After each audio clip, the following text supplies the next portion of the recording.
Hello friends, welcome back to the second part of our discussion on some important questions from sea fever. In the part 1, I have discussed some important phrases, some important expressions from sea fever. So in today's lesson, I shall discuss 10 questions from this poem. So the first question is, what does the title mean? What is the significance of the title? So the title Sea Fever means a longing, a yearning, a strong desire for the adventurous life of a sailor or the adventurous life of a mariner. You can also say that sea fever means an extremely strong desire, a yearning for an adventurous seafaring life. In the title, fever means, fever stands for extremely strong desire. Fever stands for yearning. And the title is given as sea fever because this desire, this yearning for sea voyage has been created in the speaker by the call of sea. For that reason, we can say that the title Sea Fever is apt and appropriate. It is significant. Okay. So what does the title mean? The title Sea Fever means a yearning, a longing for the adventurous life of a sailor. Okay. The next question is a very simple question. What kind of ship does the poet want? The answer is the poet wants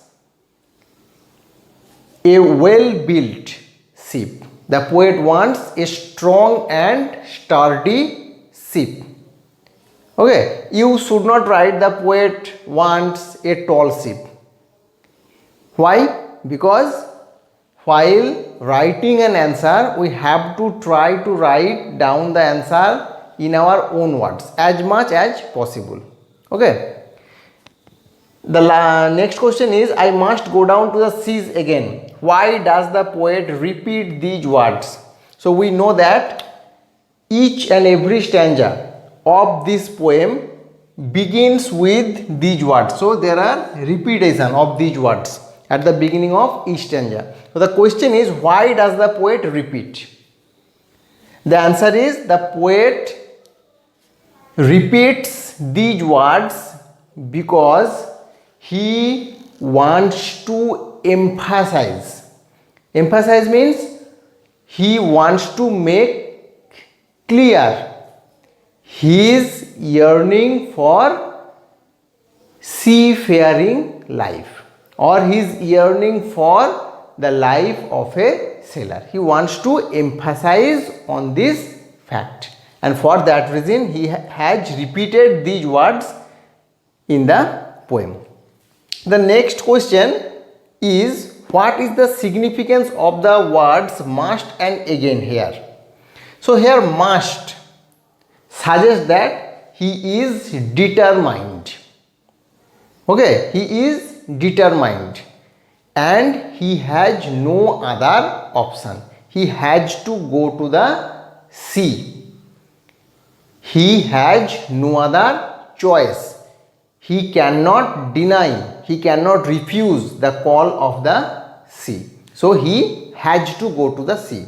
And again suggests that he has already traveled on sea, but he has to go again. So here again suggests that there is no end of voyaging, there is no end of sea journey in the life of the speaker. Okay, so here again suggests that the speaker will go to the sea again and again. There is no end of sea voyaging. The next question is a very simple question. What kind of day does the poet want? The poet prefers a day full of wind. Next question, whom does the poet want as his guide? This is also a very easy question. The poet wants the star as his guide. After that, what does the poet want to see on sea's face? I think this is also a very simple question. The poet wants to see grey mist on the sea's face. Next, what kind of life does the poet wish for? So the poet wishes for the life of a vagabond. The poet wishes for vagrant gypsy life. That means life like a vagabond, because it is full of freedom. Okay, so the poet wishes for a free life, a life full of freedom that a gypsy or a vagabond enjoys. Okay. The next question is, how does the poet want to wander about the sea? It is an important question. How does the poet want to wander about the sea? The poet wants to wander about the sea freely, like a whale or like a seagull. Okay, the poet wants to wander about the sea as freely as a whale and a seagull.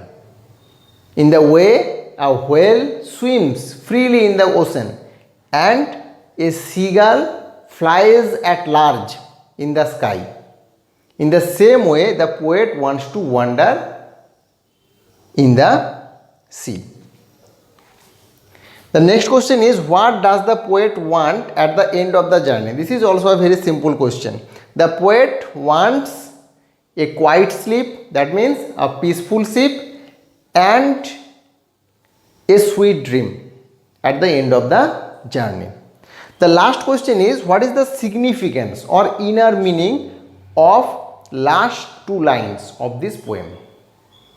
Last two lines have deeper meaning, inner meaning. Here, quiet sleep suggests peaceful death. Sweet dream means afterlife. And long trek stands for the journey of our life or our life. Okay, so what does the poet wants to suggest through these two lines? The poet wants to say that he wants a peaceful death, an easeful death where there is no pain. He wants a peaceful death at the end of the journey of his life, and he wants a happy afterlife in the heaven. So he imagines his whole life as a long journey. Okay, and at the end of the journey he wishes for a peaceful death, an easeful death, and after that he wants sweet life, peaceful life, happy life in the heaven. And in this context, his desire for sea journey, his desire for sea voice suggests his preference, his desire for a life which is full of freedom. He wants to enjoy the journey of life freely. Okay, so what is the significance or inner meaning of the last two lines? You have to say that the last two lines, or in the last two lines, the poet suggests that at the end of the journey of his life, he wishes for peaceful death, and then he wants a happy life, a happy afterlife in heaven. This is the first thing. The second thing is that his wish for sea journey suggests his preference for a life which is full of freedom. Got it? So I think these 10 questions will help you to understand the poem better. So if you have not watched the first part of this video, which is on the important expressions from this poem, also watch that video, because there are also some important questions.